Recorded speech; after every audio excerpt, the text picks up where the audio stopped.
22 split. Today we are looking at the Huawei GT2, the successor to the Huawei GT. Now this launched in October 2019 at the same event where the Mate 30 series was launched, so it may have been overlooked in all the press buzz about the phones.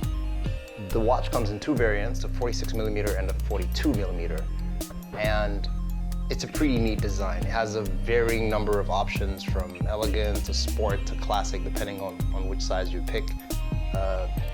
They do what they sound like. Basically, the sport one looks more sporty, the classic looks more classy. This is the classic edition. It comes by default with a brown leather band. They claim this band is original. It feels original, but it just looks like my car's just faux leather, but I guess it'll wear in over time. There is an extra strap in the box in case you need to swap that out for when you need to work out and sweat so you don't ruin the watch. In terms of design, in comparison to the original GT, the glass is flush with the side bezels, so there's no jutting bezels up at the round edges. It's just smooth. It's 3D glass. It looks really good.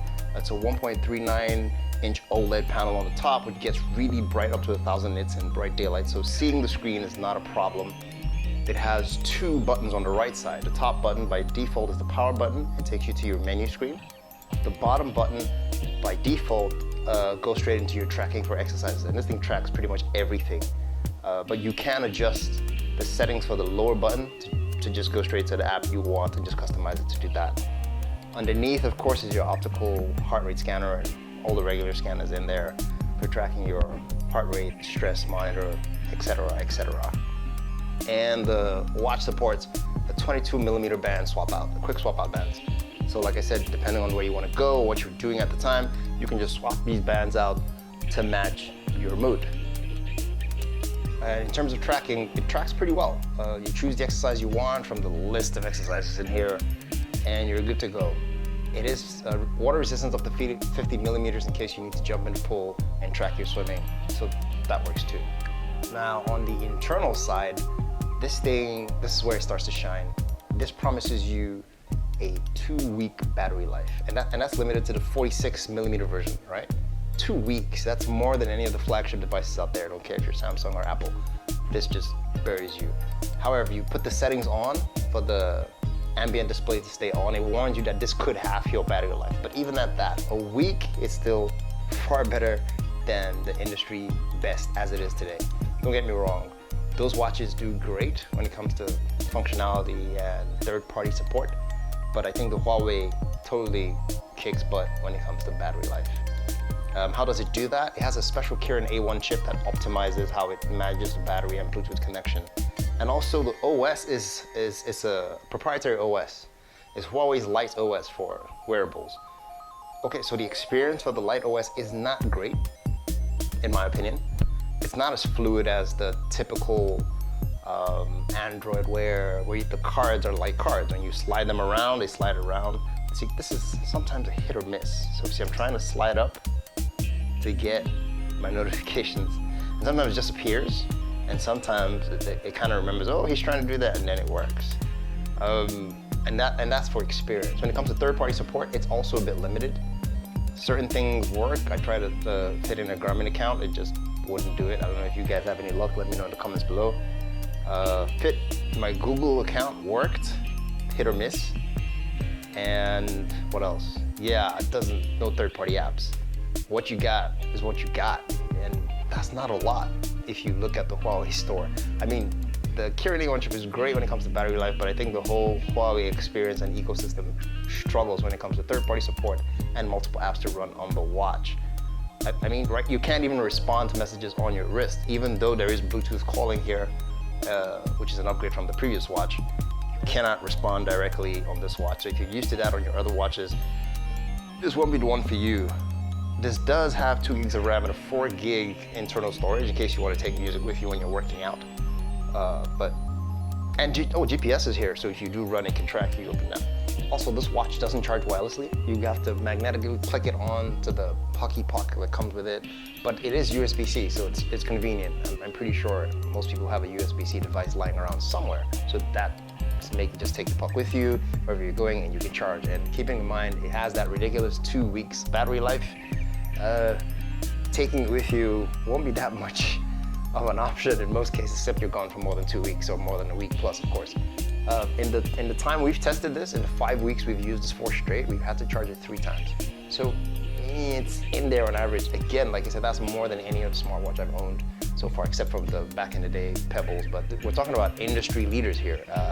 The great ones, you want to last longer than 2 nights at best. This totally blows them out of the water. Another limitation is the watch faces, which is still in line with the third-party support limitation. There's just a small handful of watch faces on the watch and on the device, and that's it so far officially that I know you can put on there. You can't build your own, you can't go download someone else's watch face and stick it in there. I don't know if we do find an update to that, we will put that in the description below, but right now that's another limitation you need to worry about. So wrapping it up, this watch it's not everywhere. I think you can find it in Europe and the UK and most of Asia, but it's definitely not in America. Last I checked, it wasn't in most parts of West Africa. I think it's in South Africa and the UAE. But anyway, it's not everywhere, right? So you gotta really want this watch for the looks, which it does look really good. I really like the looks. Well, I like the way it looks. It looks like a normal watch. And the ambient always on display looks good as well. B, power, battery power, which I think is really important, because I don't want to stick my watch on with everything I own every night to charge, especially if you want to be tracking sleep or, your BP in the water. Apparently people do that these days. That's the thing. However, if you want the full experience of a smartwatch, you want to be able to reply on your list, you want third-party support, you want to just download multiple apps in there and run it, this is not for you. Especially in the price point where it's at. It's about, I think, 180 pounds, give or take $200, which is still competing, like I said, with the top tier, but you have to weigh that carefully, that do I want more battery or do I want full functionality? And that's where you make your choice, really, because for some people, they hardly ever use full functionality of their watches. Most of the cats I know just for time. And I keep saying, why not just buy your regular watch? But I'm not judging. And that's it. I'm just gonna leave you in between.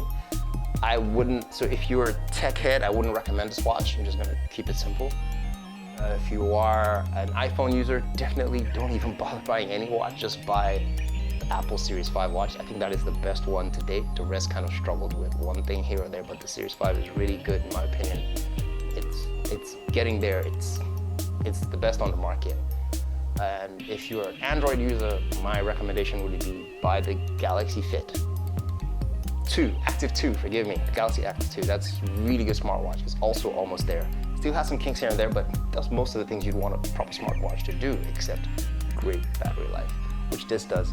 And again, if the looks and co is what you want versus keep fiddling with your watch, we can get into why I think some of those smartwatches don't do well, especially when it comes to interacting with the screen, but that's another video for another day. So let me know what you guys think about the Huawei GT2. I think it looks really cool, but is it worth the money in terms of lacking for functionality? I don't know. Thanks for watching, guys. I will see you in the next video. Take care.